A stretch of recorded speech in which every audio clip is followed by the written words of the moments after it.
গাছের পাতা খেয়ে 25 বছর বেঁচে আছেন, স্পর্শ করেনি কোনো রোগ।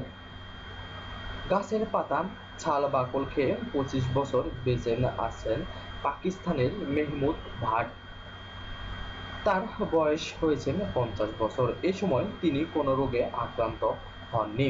তার বাড়ি পাঞ্জাব প্রদেশের গুজরানওয়ালা জেলায়। এই খবর দিয়েছেন পাকিস্তানের অনলাইন দ্য নিউজ। এতে বলা হয়েছে, যখন তার বয়স 25 বছর তখন কোনো কাজ পাচ্ছিলেন না মেহমুদ।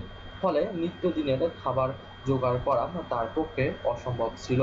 তাই এই বয়সে তিনি গাছের পাতা খাওয়া শুরু করেন। মেহমুদ নিজেই বলেন, আমার পরিবার তখন ভয়াবহ দরিদ্রতায় ভুগতেছিল। সব কিছুর সীমা ছাড়িয়ে গিয়েছিল। এক বেলা খাওয়া পাওয়া আমার জন্য অত্যন্ত কষ্টের হয়ে পড়েছিল। তাই আমি ভাবলাম, রাস্তায় ভিক্ষা করার চেয়ে গাছালির পাতা খেয়ে জীবিকা নির্বাহ করা অনেক ভালো। ফলে নরম গাছ ও গাছের পাতা খাওয়া শুরু করলাম। এখন তো এগুলো খেয়ে আমার অভ্যাসে পরিণত হয়েছে। উল্লেখ্য, বেশ কয়েক বছর ধরে তিনি কাজ খুঁজে পাচ্ছেন না, খাবারের জোগাড় করতেও সক্ষম হয়নি। পরে কাজ পেলেও তিনি খাবার জোগাড় করতেও সক্ষম হন, কিন্তু নিজের মধ্যে সেই অস্বাভাবিক অভ্যাস গড়ে উঠেছে, তা থেকে তিনি বেরিয়ে আসতে পারেননি। তিনি এখন তার গাধা টানা গাড়িতে করে ময়লা এক স্থান থেকে অন্য স্থানে নিয়ে যান।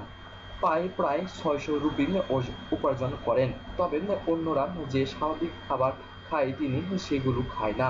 তিনি তা এড়িয়ে বেছে নেন গাছের পাতা, ছাল বাকল, নরম গাছ সহ আরো কিছু গাছ তার প্রিয় খাবার। তার এক প্রতিবেশী গোলাম মোহাম্মদ বলেন, তাকে কখনো ডাক্তার বা হাসপাতালে যেতে হয়নি। একটা বছর গাছের উপর নির্ভর করে বেঁচে থাকার একজন মানুষ কিভাবে এতটা সুস্থ থাকে তা ভেবে আমি বিস্মিত হই।